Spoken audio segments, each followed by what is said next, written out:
Yeah, I was asked by a subscriber named Craig Bauer, I believe is what.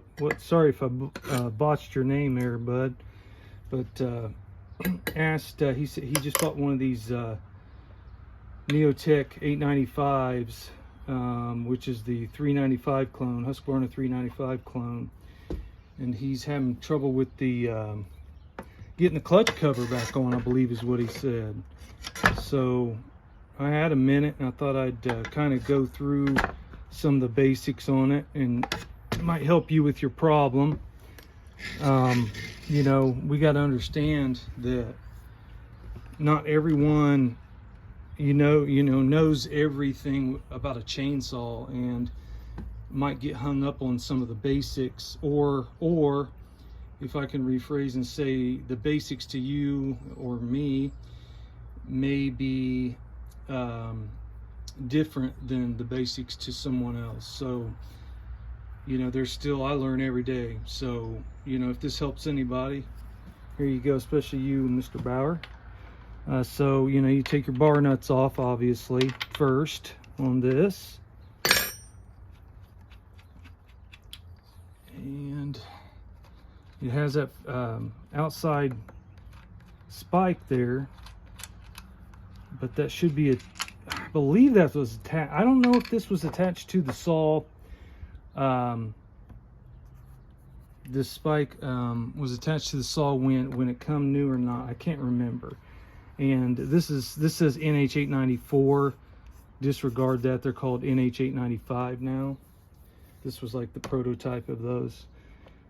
So anyway, what I like to do is make sure the chain brake is not engaged, which all you do is just flip it back, toward the handle. Make sure it's not engaged when you take that off, and it should come right off. Like I said, should. It's been a while since I've had this out. Okay, and that's what you have. And here's your brake band right here. So I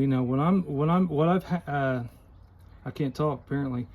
What I've had happen in the past is the brake band is engaged, which tightens this band, and you can't hardly get it off, and you definitely can't get it back on. You got to make sure that sucker's back, just like this.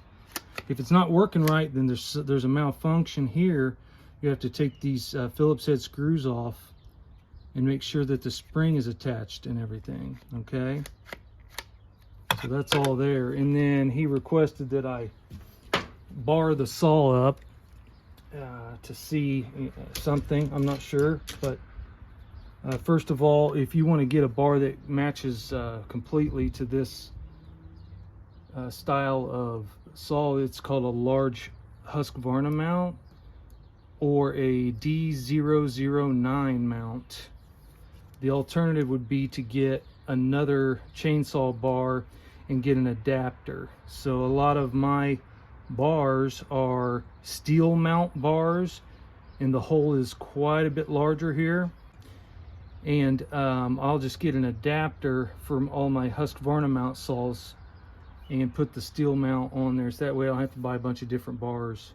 But this is a D009 proper, a Husqvarna bar. So I think this is a Husqvarna bar with the Husqvarna painted on it. So anyway, let me put that on real quick. Pause you guys, and I'll get this ready to go. Okay, so basically what I do when I put a bar on a saw is, can you see that? Yeah, is I will start by putting the chain on there. So you put the spring on this particular saw, the clutch design, the sprocket is inside, in between the body of the saw and the clutch. So I go ahead and put the chain on. I'll hold it with one hand typically, and then I'll put the bar on and slide it all the way back toward the clutch, then start feeding my chain on. just like that.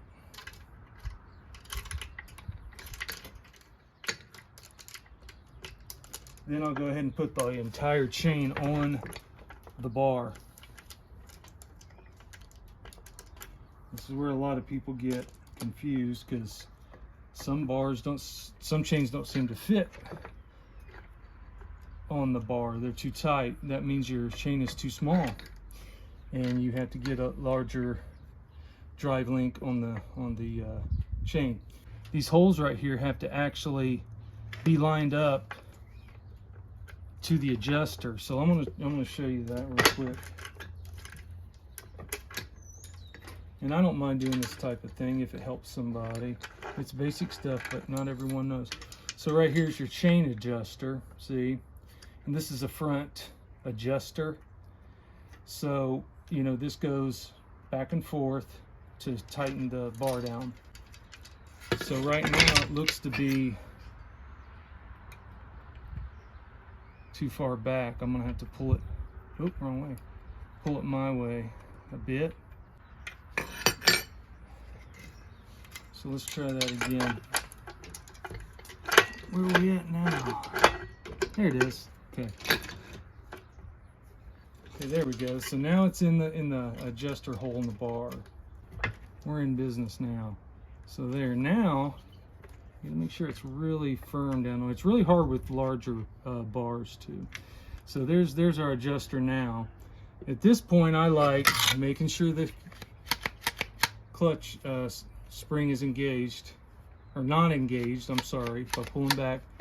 Then go ahead and put this on, like that. And then I'll also go ahead and put the bar nuts on, not all the way tight, but just enough so the bar doesn't fall off, and so it sits firmly against that adjuster. Because if the adjuster pops out of that hole, then it obviously won't adjust. So what I do here at this point on every saw is I torque these down all the way first. This is just how I do it. You can do it however you want, but I torque these nuts down all the way till they're tight. Not real tight, but you know, tight against the bar. Okay, then I back them out like about a half a turn so they're loose. Then I tighten my chain. So just the tensioner so this chain's tight. And also I like to kind of do this number to make sure it's all well, and everything's still on the chain is still in the sprocket and the bar rails, because they pop off really easy. And then I'll just start tightening this chain up. The adjuster, okay. See, that's still all on there. Okay. Just like that. And righty-tighty on that. And, you know, tighten it to your desired tension. I've been accused of having it too loose, and that's just how I do it. Okay, just like that. Okay, and then a lot of times I'll tighten it tighter than it goes again, and then I'll loosen it up more. But I'll kind of play with this a while. When you know, on a big bar. This is on a big bar. Okay, and then I tighten the nuts all the way down, and I do this a lot faster, but I'm doing it with my left hand and my right hand over here, and it's kind of hard because I want the camera to be in view. That's my excuse anyway. So, you know, I don't tighten it super tight. Okay, and that's it. That's all it takes. Just like that right there. That's all you got to do. Now your other quit, I don't know if it was you or not, someone had asked, what's the first thing to try? They have one of these. What's the first thing to try? It may have been on a forum. What's the first thing to try if your bar oil's leaking overnight? the simplest thing to do, the first thing to try to get to remedy that is just to loosen your oil, your bar oil cap, if I can get it in there.